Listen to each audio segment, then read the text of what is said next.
പശ്ചിമേഷ്യയും ആഗോള സമ്പദ് വ്യവസ്ഥയും വൻ പ്രതിസന്ധിയിലാക്കി മാസങ്ങളായി തുടരുന്ന അമേരിക്ക ഇറാൻ ഗൾഫ് യുദ്ധം അന്തിമഘട്ടത്തിലേക്ക് കടക്കുന്നതായുള്ള റിപ്പോർട്ടുകളാണ് പുറത്തുവരുന്നത്.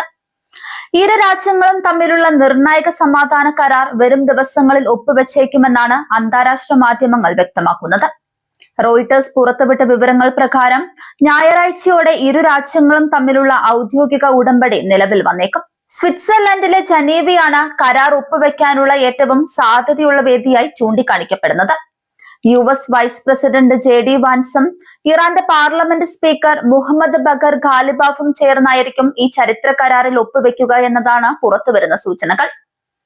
ഇറാനുമേൽ കടുത്ത സൈനിക ആക്രമണങ്ങൾ നടത്താൻ നിശ്ചയിച്ചിരുന്ന പദ്ധതി താൽക്കാലികമായി മാറ്റിവെച്ചതായി US പ്രസിഡന്റ് ഡൊണാൾഡ് ട്രംപ് പ്രഖ്യാപിച്ചതും ഇതിന്റെ വ്യക്തമായ സൂചനയാണ്.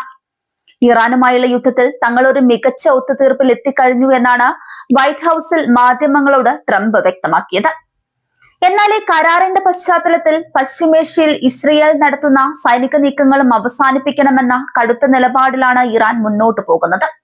പ്രത്യേകിച്ച് ലെബനനിൽ ഇറാന്റെ പിന്തുണയോടെ പ്രവർത്തിക്കുന്ന ഹിസ്ബുള്ളയ്ക്കെതിരെ ഇസ്രയേൽ നടത്തുന്ന ആക്രമണങ്ങൾ പൂർണ്ണമായി നിർത്തലാക്കണമെന്ന് ഇറാൻ ശക്തമായി ആവശ്യപ്പെടുന്നുണ്ട്. കരാറിന്റെ ഭാഗമായി ഇറാൻ മുന്നോട്ട് വെച്ച പ്രധാന ആവശ്യങ്ങളിൽ പലതും US അംഗീകരിച്ചതായാണ് അന്താരാഷ്ട്ര തലത്തിൽ നിന്നുള്ള വിവരങ്ങൾ സൂചിപ്പിക്കുന്നത്. ഇറാന്റെ ഔദ്യോഗിക വാർത്താ ഏജൻസിയായ മെഹർ പുറത്തുവിട്ട റിപ്പോർട്ടുകൾ പ്രകാരം അമേരിക്കൻ ഭരണകൂടത്തിൽ നിന്നും വലിയ രീതിയിലുള്ള വിട്ടുവീഴ്ചകളാണ് ഇറാൻ ഇതിലൂടെ നേടിയെടുത്തിരിക്കുന്നത്. അന്താരാഷ്ട്ര തലത്തിൽ തടഞ്ഞു വെച്ചിരിക്കുന്ന ഇറാന്റെ ശതകോടിക്കണക്കിന് ഡോളറിന്റെ നിക്ഷേപങ്ങൾ അമേരിക്ക അൺഫ്രീസ് ചെയ്യുമെന്നതാണ് ഇതിൽ ഏറ്റവും പ്രധാനപ്പെട്ട കാര്യം. കൂടാതെ ഇറാന്റെ സാമ്പത്തിക രംഗത്തിന്റെ നട്ടെല്ലായ ക്രൂഡ് ഓയിൽ കയറ്റുമതിക്ക് മേൽ ഏർപ്പെടുത്തിയിരിക്കുന്ന കടുത്ത ഉപരോധങ്ങൾ പിൻവലിക്കാനും അമേരിക്ക സമ്മതിച്ചിട്ടുണ്ട്. ഇറാൻ ഉൾപ്പെടുന്ന പശ്ചിമേഷ്യൻ മേഖലയിൽ നിന്നും അമേരിക്കൻ സൈന്യത്തെ പൂർണ്ണമായി പിൻവലിക്കാമെന്നും തകർന്നടിഞ്ഞ ഇറാന്റെ സമ്പദ് വ്യവസ്ഥയെ പുനരുജ്ജീവിപ്പിക്കാൻ ആവശ്യമായ സാമ്പത്തിക സഹായ പദ്ധതികൾ നൽകുമെന്നും US ഉറപ്പു നൽകിയതായും ഇറാന്റെ ഔദ്യോഗിക മാധ്യമങ്ങൾ റിപ്പോർട്ട് ചെയ്യുന്നുണ്ട്.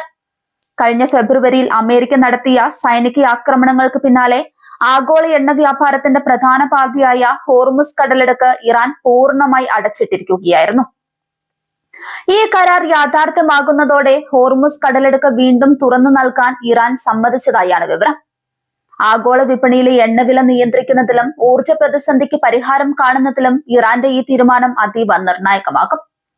അതേസമയം ലോകരാജ്യങ്ങൾക്കിടയിൽ വലിയ തർക്കങ്ങൾക്ക് കാരണമായ ഇറാന്റെ ആണവ പദ്ധതികളെ കുറിച്ചുള്ള ചർച്ചകൾ തൽക്കാലം ഈ കരാറിൽ നിന്നും പൂർണ്ണമായി ഒഴിവാക്കിയിരിക്കുകയാണ്. ഇവ പിന്നീട് നടക്കുന്ന പ്രത്യേക ഉഭയകക്ഷി ചർച്ചകളിൽ പരിഗണിക്കാനായി മാറ്റിവെക്കുകയാണ് ഉണ്ടായത്. തങ്ങൾ ആണവായുധങ്ങൾ നിർമ്മിക്കാൻ ശ്രമിക്കുന്നില്ലെന്ന് ഇറാൻ ആവർത്തിക്കുമ്പോഴും ഇറാൻ ഒരിക്കലും ആണവായുധ രാജ്യമായി മാറില്ലെന്ന വ്യക്തമായ ഗ്യാരണ്ടി ഉറപ്പാക്കണമെന്ന നിലപാടിൽ തന്നെയാണ് അമേരിക്കയും ഇസ്രയേലും ഉറച്ചു നിൽക്കുന്നത്.